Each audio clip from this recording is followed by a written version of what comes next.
Hi again. I'm reading a sonnet a day inspired by Patrick Stewart's reading of a Shakespearean sonnet each day. I'll be reading a gospel sonnet by Ralph Erskine. We're now in chapter 6, an exhortation to all that are out of Christ in order to their closing the match with him, containing also motives and directions. Reader, into thine hands these lines are given, but not without the providence of heaven, or to advance thy bliss, if thou art wise, or aggravate thy woe if thou despise. For thee perhaps the omniscient can, has formed the counsel here and led the pen. The writer then does thy attention plead, in his great name that gives the eyes to read. Section 1. Conviction offered to sinners, especially such as are wedded strictly to the law, or self-righteous, that they may see their need of Christ's righteousness. I hope you enjoy. If never yet thou didst fair Jesus wed, nor yield thy heart to be his marriage bed, but hitherto are wedded to the law, which never could thy chained affections draw from brutish lusts and sordid lovers' charms, lo, thou art yet in Satan's folded arms. Hell's power invisible thy soul retains, his captive slave locked up in massy chains. O sinner, then, as thou regardest thy life, seek with ardent care and earnest strife, to be the glorious Lamb's betrothed wife. For base co-rivals never let him lose thy heart, his bed of conjugal repose. Wed Christ alone, and with sever remorse, from other mates pursue a clean divorce. For they thy ruin seek by fraud or force, as lurking serpents in the shady bowers conceal their malice under spreading flowers. So thy deceitful lusts with cruel spite hide ghastly danger under gay delight. Art thou a legal zealot, soft or rude? Renounce thy natural and acquired good. As base deceitful lusts may work thy smart, so may deceitful frames upon thy heart. Seeming good motions may in some be found, much joy in hearing, like the stony ground, much sorrow too in praying, as appears in Esau's careful suit with rueful tears. Touching the law, they blameless may appear, from spurious views most specious virtues bear, not merely be devout in men's esteem, but prove to be sincerely what they seem, friends to the holy law in heart and life, surers of heaven with utmost legal strife, yet still with innate pride so rankly spiced, converted but to duties, not to Christ, that publicans and harlots heaven obtain before a crew so righteous and so vain.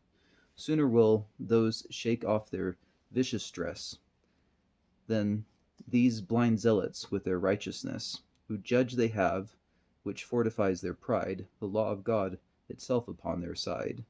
Old nature, new brushed up with legal pains, such strict attachment to the law retains.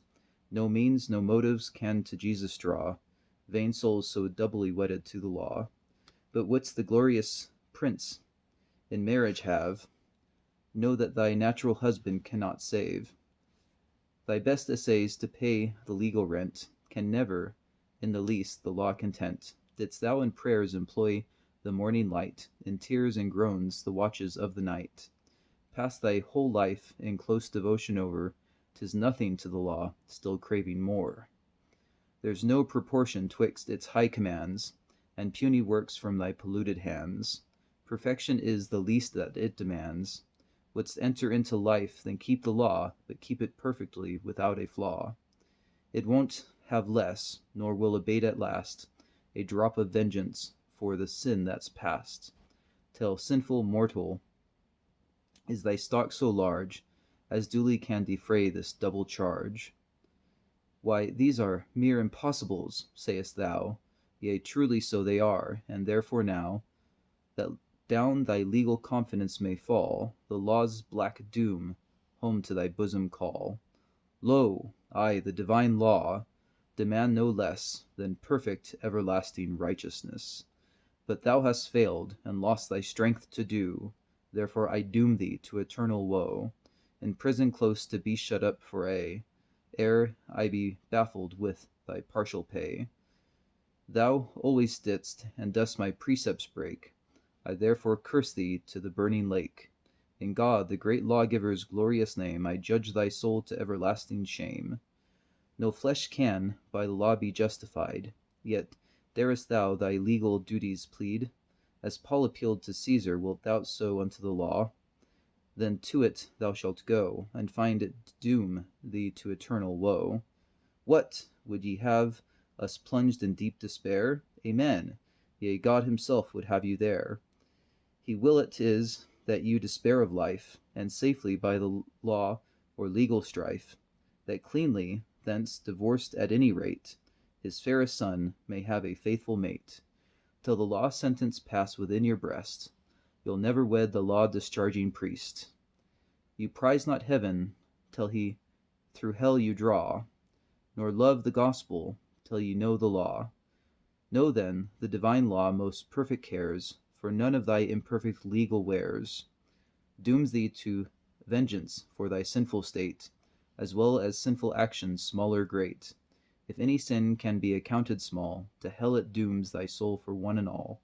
For sins of nature, practice, heart, and way, damnation rent it summons thee to pay.